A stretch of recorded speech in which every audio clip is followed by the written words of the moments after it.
하나님의 말씀 같이 보시겠습니다. 마가복음 6장 1절에서 13절까지입니다.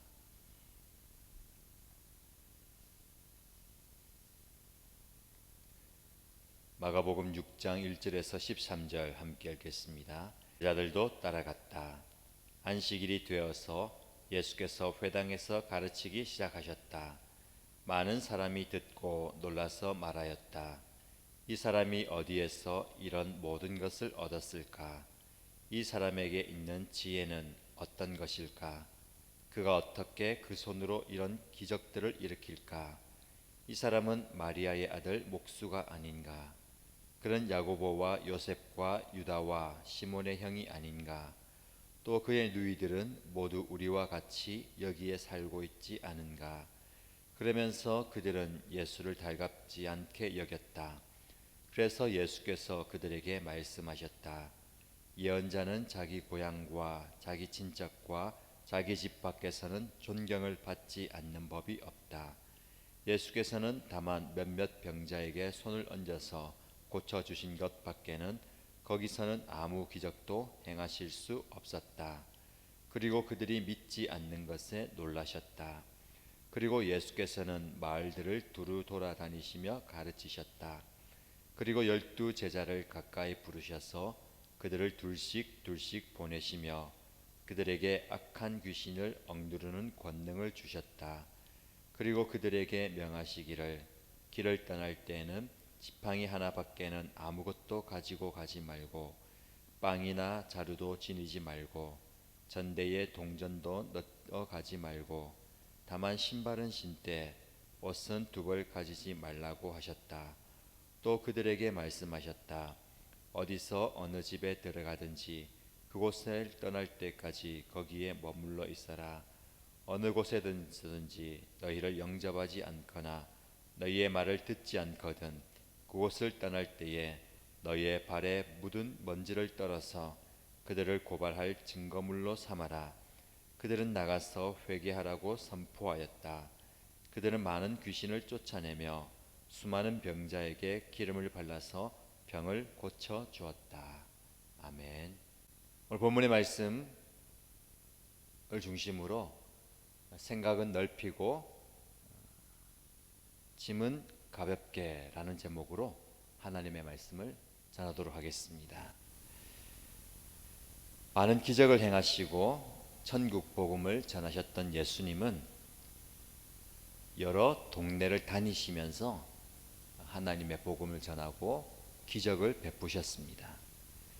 그런데 오늘 본문의 말씀 보시면 예수님의 고향 나사렛에 가셨습니다.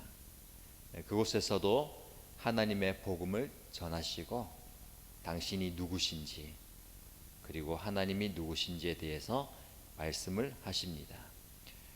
그런데 오늘 본문의 말씀을 가만히 보면 자기들이 가지고 있는 선입견에 사로잡혀서 예수님을 받아들이지 않는 사람들의 모습을 보게 됩니다.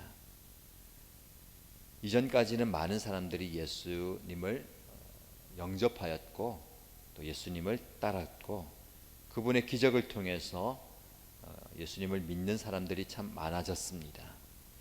그런데 예수님께서 자라셨던 고향에서 말씀을 전하시고 기적을 베푸셨습니다.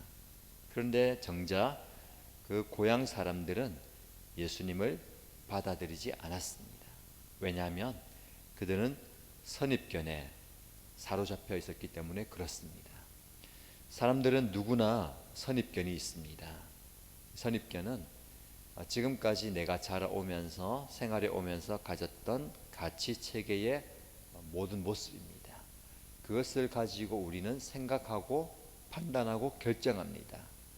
좋게 발현이 되면 우리의 지식과 경험을 통해서 우리의 삶을 영위해 나갑니다. 그런데 그것이 잘못 발현되면 그 선입견에 사로잡혀서 누군가를 재단하거나 사물과 상황을 어렵게 만들기도 합니다. 선입견이 무섭게 발현되면 편견이 되어버립니다. 그래서 그 편견에 사로잡히면 생각을 넓히지 못하고 좁은 생각 속에서 갇혀버리게 되는 거죠. 누구나 이 선입견이 있기 때문에 좋은 판단을 할 수 있고 좋은 결정을 할 수가 있습니다. 그러나 그 선입견이 우리의 생각을 넓히지 못하고 좁게 만들 때도 있습니다. 오늘 본문에 나오는 많은 사람들, 예수님의 고향에 있는 사람들은 선입견에 사로잡혀 있었고 그것이 편견으로, 더 나아가서 무지와 무신앙으로 발현되는 것을 보게 됩니다. 예수님께서 회당에서 천국 복음을 가르치실 때에 많은 사람들이 모여서 그 이야기를 들었습니다. 그리고 그 가르침에 놀랐다라고 말씀합니다. 그런데 이 예수님을 만난 사람들이 놀라움에 그치고 더 나아가지 못했습니다. 더 나아간다는 것은 이적과 기사와 가르침에 놀라고 그분을 하나님의 아들로 받아들여야 했습니다. 여러분, 마가복음 우리가 묵상하고 있는데 마가복음의 큰 주제 두 가지는 이것입니다. 첫 번째는 예수님이 하나님의 아들이시다라는 사실입니다. 이 땅에 인간의 몸을 입고 우리와 같이 오셨지만 그분은 하나님의 아들 메시아이시다라는 것이 마가복음의 첫 번째 주제입니다. 그래서 예수님은 그 가르침을 통해서 그리고 행하시는 기적을 통해서 당신이 누구신지를 드러내십니다. 근데 그 말씀을 가만히 묵상하면 안타까운 것은 가까이 있는 제자를 비롯한 많은 사람들이 그분의 말씀을 듣고도 그분이 행하시는 기적을 보고도 그분이 누구신지 잘 깨닫지 못합니다. 오히려 귀신들이 예수님을 증거하는 것을 보게 됩니다. 하나님의 아들이심을 증거하는. 마가복음을 우리가 묵상하면서 우리는 예수님이 누구신지, 구원자 되시고 메시아이시고 하나님의 아들이심을 깊이 깨달아야 합니다. 그러나 선입견에 사로잡혀 있던 이 사람들은 예수님이 누구신지를 깨닫지 못합니다. 오히려 자기가 가지고 있던 그 선입견이 편견이 되어서 예수님을 누구라고 정의해 버립니다. 그들은 예수님의 가르침을 듣고 놀라면서 이 사람이 어디에서 이런 모든 것을 얻었을까? 이 사람에게 있는 지혜는 어떤 것일까? 라면서 놀랐습니다. 이 놀람을 통해서 예수님을 하나님의 아들로 받아들여야 하는데 그들에게 있는 선입견은 편견으로 다가와서 예수님이 누군지를 정의해 버리는데 이 사람은 마리아의 아들 목수가 아닌가? 그는 야고보와 요셉과 유다와 시몬의 형이 아닌가? 또 그의 누이들은 모두 우리와 같이 여기에 살고 있지 않은가? 라고 말해버립니다. 즉 내가 이 사람을 아는데 이 사람은 우리와 함께 지냈던 사람이 아닌가? 기껏해야 목수의 아들 아닌가? 그의 형제들과 그의 누이들을 우리가 알고 있는데 이 사람은 별 볼일 없는 사람이다 라고 이야기합니다.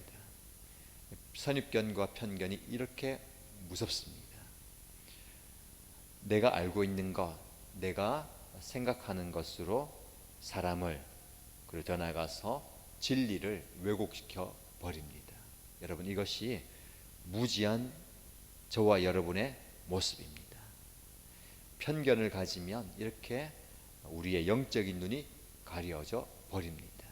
그래서 우리는 이 새벽에 이 하나님의 말씀을 우리에게 적용하면서 우리 안에 있는 편견을 십자가에 못 박아야 합니다. 여러분, 하나님의 아들 예수님을 자기가 가지고 있던 편견으로 저 멀리 내쳐버렸습니다. 믿음을 가지고 예수님을 받아들여야 함에도 불구하고 예수님을 영접하지 않고 인정하지 않는 것이 바로 이 본문에 나오는 사람들의 모습이고 저와 여러분의 모습입니다.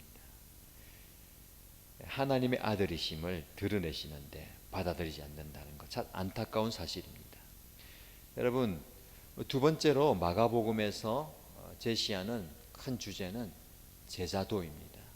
예수님은 많은 사람들을 예수님의 제자로 부르셨습니다.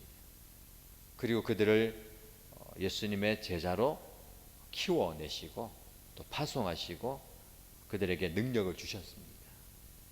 근데 예수님은 정작 편견에 의해서, 선입견에 의해서 고향 사람들에게 배척당하셨지만 예수님은 이 편견을 가지지 않으셨습니다. 만약에 예수님마저도 이 편견을 가지고 사람들을 찾으시고 부르셨다면 예수님의 제자 12명 중에 예수님에게 합격할 사람이 누가 있었겠습니까? 세상 사람들은 편견을 가지고 사람들을 대합니다. 저 사람은 이런 사람인데, 저 사람의 배경은 이런데, 저 사람이 가진 것은 이것밖에 없는데 이래서 안 되고 저래서 안 된다라고 이야기하지만 예수님은 이런 편견이 전혀 없으셨습니다. 그래서 예수님의 제자들을 보면, 세상적인 시각으로 보면 예수님의 제자가 될 만한 사람이 아무도 없습니다. 그럼에도 불구하고 예수님은 그들을 제자로 부르셨습니다. 더 나아가서 예수님의 구원의 반열에 드는 사람들도 마찬가지입니다. 하나님께서 저와 여러분에게 이런 선입견과 편견을 가지고 우리를 부르신다면 어느 누가 하나님께 나갈 수 있겠습니까?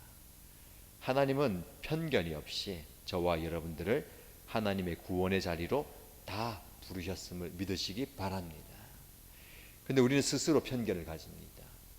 내가 이래서 되겠는가? 나는 이것밖에 안 되는데, 나는 이것도 가지지 못했고 이것도 할 수 없는데 하면서 하나님의 은혜의 자리에 나가는 것을 스스로 제한해 버립니다. 여러분, 이것을 다 십자가에 못 박아 버리십시오. 하나님의 부름을 받은 사람들, 하나님의 은혜의 보좌에 나가는 사람들은 그런 편견이, 선입견이 필요가 없습니다. 누구나 담대히 하나님의 은혜의 자리에 나갈 수가 있습니다. 예수님은 그렇게 우리를 부르셨습니다. 어느 누구 하나 예외 없이 주님의 은혜의 자리에 나갈 수가 있음을 기억하시길 바랍니다. 자, 6절 이하의 말씀을 보시면 예수님은 제자를 부르시고 파송하시는 모습이 나옵니다. 좀 전에 말씀드린 것처럼 세상의 선입견과 편견을 가지고는 예수님의 제자가 될 수 없지만 예수님은 그 모든 것을 내려놓고 제자로 받으시고 제자로 수용하셨습니다. 그리고 이제는 복음 증거자로 보내시는데 이후에 이 말씀은 예수님의 제자들이 나가서 복음을 전하는 장면입니다. 오늘 우리가 깊이 다루지는 않겠습니다. 돌아오는 주일에 말씀을 함께 살펴볼 것이기 때문인데, 한 가지 중요한 사실은 예수님의 제자들은 예수님의 보내심을 받으면서 이것저것 챙기지 못했습니다. 지팡이 외에 모든 것을 다 내려놓고, 심지어 먹을 것도 내려놓고 그냥 하나님의 복음만 들고 나가라라는 것이죠. 지금 생각해 보면 전혀 말이 맞지 않는 것 같습니다. 우리가 어느 곳에 복음을 전한다면 준비할 게 얼마나 많이 있겠습니까? 제일 생각이 나는 것은 의식주의입니다. 내가 어디서 살아야 되냐? 무엇을 먹어야 되느냐? 무엇을 입어야 되느냐? 근데 예수님은 본문의 말씀에 그것 다 내려놓으라는 것이죠. 단지 복음 들고 나가라는 겁니다. 무슨 의미일까요? 세상적인 것들 필요 없다는 것입니다. 단지 우리 안에 가장 중요한 것, 예수 그리스도를 전하는 복음 들고 나가라는 겁니다. 여기에서 우리는 부딪힘이 있습니다. 아니, 복음도 중요합니다. 예수님도 중요하지요. 그러나 우리는 먹고 살아야 되지 않습니까? 맞는 말씀입니다. 먹고 살아야 합니다. 지금 우리가 처한 상황이 제일 어려운 게 무엇입니까? 이러다 보면 경제가, 그리고 삶의 근본이 흔들린다는 거예요. 지금까지 우리는 그 걱정 별로 안 하고 살았습니다. 잘 입고 잘 먹고 잘 살았습니다. 그런데 이 어려움과 위기 가운데 이 삶의 기반이 흔들리니까 우리는 불안해지는 것이고 걱정이 되는 거예요. 그러나 성경적 원리는 무엇일까요? 성경적 원리는 이 먹고 사는 것 문제 걱정하지 말라는 거예요. 하나님께서 해결해 주십니다. 우리의 걱정은 무엇을 먹을까? 무엇을 입을까, 어디에서 잘까가 아니라 하나님의 복음, 이거 걱정해야 됩니다. 영적인 걱정. 지금 많은 사람들이 육적인 것으로 걱정하고 고민하고 두려워합니다. 여러분, 우리 영적인 사람들이 이것 가지고 고민하지 말고 영적인 것을 좀 고민하면 좋겠습니다. 우리의 신앙, 우리의 믿음, 우리의 예배, 우리의 영적 상태, 이 대한민국의 영적 상황을 보면서 고민하고 더 나아가서 기도해야 합니다. 우리의 기도를 조금 더 하나님의 뜻에 맞추십시다. 먹을 것, 입을 것, 잠잘 것, 이것 붙들고 기도했다면 이거 기도하시고 더 나아가서 영적인 상황, 저와 여러분의 영적인 상황과 우리 가정의 영적인 상황을 놓고 기도하십시다. 더 나아가서 이 대한민국의 영적인 상태를 놓고 하나님 불쌍히 여겨주시고 하나님의 기적과 하나님의 은혜를 허락하여 주옵소서. 우리의 기도가 되어야 될 줄로 믿습니다. 오늘 본문의 말씀으로 다시 돌아가서 많은 사람들이 예수님의 지혜의 말씀을 들었습니다. 예수님이 행하시는 기적을 보았습니다. 그래서 놀랐습니다. 거기에서 그쳐버렸습니다. 내가 가지고 있는 편견 때문입니다. 그러나 이것을 내려놓으면 우리는 믿음으로 예수님을 영접할 수 있습니다. 믿음으로 예수님을 받아들이면 이 믿음을 통해서 기적이 일어납니다. 저와 여러분의 삶에 이 믿음의 기적이 나타나기를 간절히 축복합니다. 이 믿음의 삶은, 이 믿음의 기적은 내가 가진 선입견과 편견을 내려놓을 때, 내 마음을 넓히고 내 생각을 넓히고 있는 모습 그대로 하나님의 말씀을 받아들이고 하나님의 뜻을 받아들일 때에 능력이 나타나게 될 줄로 믿습니다. 이 능력을 경험하는 저와 여러분 되시기를 주님의 이름으로 축복합니다. 함께 말씀을 기억하고 말씀을 의지해서 기도하십시다.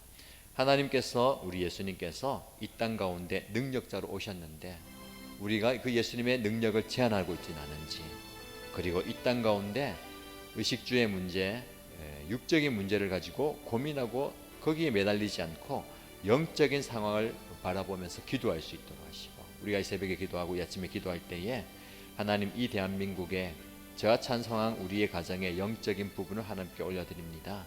은혜를 베풀어 주옵소서. 기도하시고 개인의 기도의 소원으로 간절히 기도하겠습니다. 함께 기도하겠습니다. 살아계신 하나님 아버지, 오늘도 하나님을